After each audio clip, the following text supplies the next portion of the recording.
بسم اللہ الرحمن الرحیم۔ آج کا جو مسئلہ ہے وہ یہ ہے کہ اگر کوئی شخص امام کے پیچھے اس سے ایک دو رکعتیں نکل جاتی ہیں تو اس نے ان باقی ماندہ رکعتوں کو کس طرح مکمل کرنا ہے۔ تو اس میں سمجھیں کہ سب سے پہلے اگر کوئی شخص امام کے ساتھ دوسری رکعت میں شامل ہو جاتا ہے، یعنی ایک رکعت اس سے چلی جاتی ہے، تو اب آخری رکعت کے اندر جب امام آخری قاعدے میں بیٹھے گا تو اس نے تشہد کے مقدار تک پڑھنا ہے۔ اس کے بعد اس نے آگے درود شریف اور دعا نہیں پڑھنی ہے۔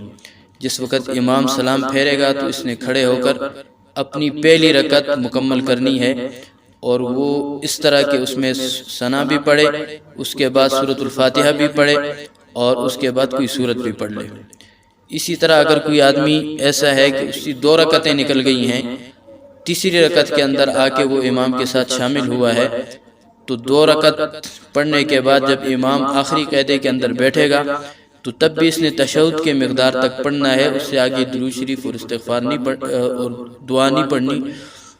جس وقت امام سلام پھیرے تو اس نے کھڑے ہو کر پہلی اور دوسری رکعت ادا کرنی ہے۔ پہلے پہلی رکعت ادا کرے جس میں ثنا، اور اس کے بعد سورۃ الفاتحہ اور سورت،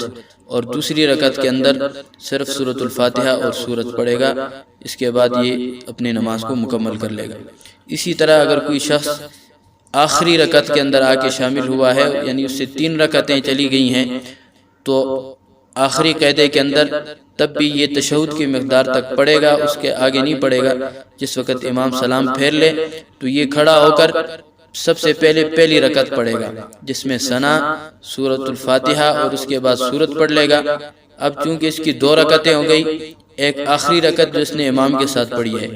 اور ایک پہلی رکعت جو اس نے اکیلے پڑھی ہے، تو 2 رکعتوں کے بعد اب اس نے قاعدہ کرنا ہے، قاعدہ اولا، اور اس کے بعد کھڑے ہو کر اب اس کی دوسری اور تیسری رکعت رہ گئی، تو پہلے دوسری رکعت پڑھے گا جس میں سورۃ الفاتحہ، اس کے بعد سورت بھی پڑھے گا، اور اس کے بعد تیسری رکعت پڑھے گا جس میں صرف سورۃ الفاتحہ پڑھ لے گا،